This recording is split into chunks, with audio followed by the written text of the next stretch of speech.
Hey, I'm Christie Hatman, and this is video 7 of my issues with the city of Mammoth Spring, Arkansas. And they've been going on for about a year and a half, and I'm just getting everybody caught up with some information that is public. So here we go. I'm going to play the audio and continue where we left off on video 6. There's a flare-up is at a city council meeting.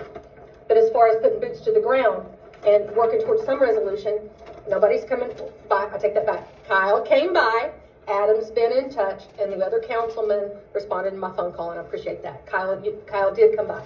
I wasn't there, but he did come by, and I appreciate that effort. So I requested a meeting, never got it. Now,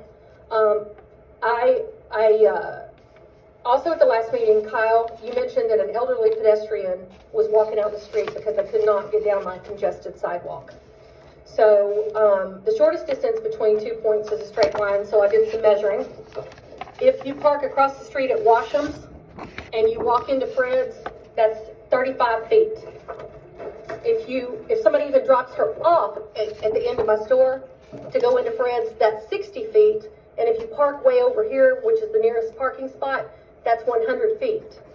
So I couldn't believe that my sidewalk was too congested for somebody to get down. And then I remembered I have camera footage. So I looked at the camera footage from the day before, and on June the 6th at 1 o'clock, this was the only time in the whole day that anybody walked in a walker. So I want you to pay attention to this vehicle. Here's the timestamp right here, the day before the last city meeting. If you'll look at my sidewalk, this is my sidewalk. This is my sidewalk. There are 3 people who just left my store basically walking side by side. 3 people, side by side. And here is little old lady's car. Right here is the car. And here she is walking across the street, way over here by Washam's. And if you'll look at my vast open sidewalk, I just disagree with your assessment that it was the merchandise on my sidewalk that compelled some little pedestrian to risk her life in the street. I don't agree with that assessment. And I understand that steps matter. And the reason that I know that steps matter is because this is mine. I've had this for a year and a half. I need 2 knee replacements. I'm technically handicapped. I don't use this all the time, but I can. Steps do matter. Here's a picture of 2 people walking side by side on my sidewalk, which again is not the standard, but I'm even complying with that. She's in a walker. He's over 6 feet tall. The video for both of these is on a private YouTube channel, and you guys can go watch the videos. I'm going to give you the link in your packets. It is not public, it's for private, but you can make your own. So once again, I'm going back to real times, real measurements, real people. Look at this sidewalk. See this sidewalk? Vast open sidewalk. This is what's causing a problem. Assessments as to whether or not my stuff is impeding the sidewalk. Here's the link. So I got the letter, and there are 3 infractions alleged.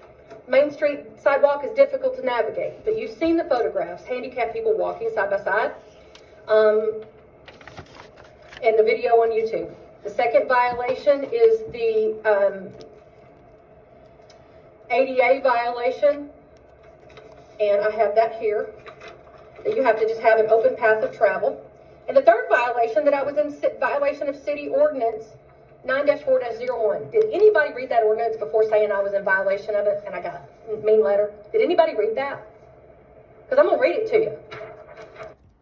Okay, here's the violation, the ordinance of the city of Mammoth Spring. See, here's the thing. If somebody doesn't like what you're doing, even if they're a city official, they are not a king. They can't come tell you, move your things from your private deck. Move your things from in front of your store. They have to cite a violation. It has to be against some ordinance or against some law. So here is the city ordinance 9-4-01. So I went down to the city hall, and I requested, you can go down to the city hall and get all kinds of information, and I've been getting a lot of information here lately. But here it is. This is ordinance 9-4 01. Now I'm going to turn the audio from the meeting back on. 9-4-01, streets, alleys, ditches, and right-of-ways. Any owner or occupant of any lot or premises in the city who shall cause or allow any obstruction or to any established streets, alleys, ditches, or right-of-way located in the city, which shall obstruct the flow of water along and in the said areas shall be deemed guilty of a misdemeanor, and upon conviction shall be fined a sum not to exceed $200. So I'm in violation of a flow of water ordinance. 3 things I was alleged to be in violation of.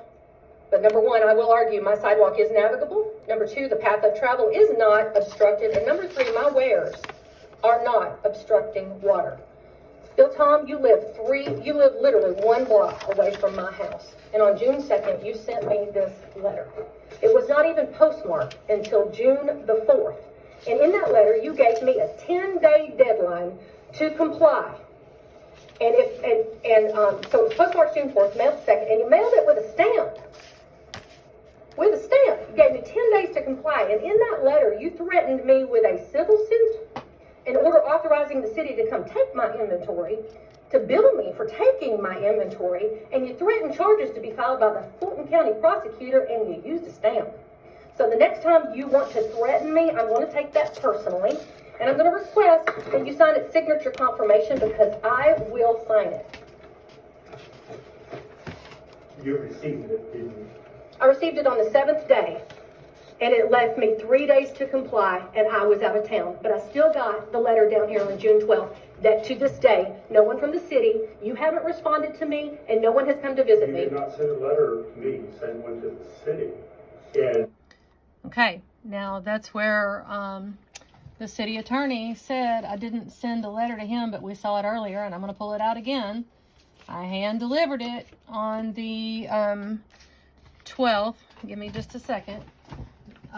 Even though I was out of town, luckily I had some people here at work that could get it for me to respond so that I wouldn't be prosecuted and confiscated and, civilly sued. Well, gosh, I'm going to keep playing the video. I'm going to find it. I've got a mess over here, but, right there in the middle of the meeting, the city attorney is saying that I didn't respond to him, and I responded in a letter with his name on it. Here it is right here. There's my response. So he mailed it to me with a stamp. I'm going to hit this one more time because this one burns me up, honestly. Down here, they threatened me with a civil suit to remove my items and prosecution. The letter date is June the 2nd. They didn't even get it in the mail till June the 4th. So they gave me a 10-day deadline, yet they waited 2 days to get it into the mail. So now I have an 8-day deadline. I got it on day 7 of this timeline. And then I responded with this on day 12, even though I was out of town. And I said, I want a meeting. Where am I out of compliance? Can somebody please explain this to me? And here we go. So you'll hear the rest of it.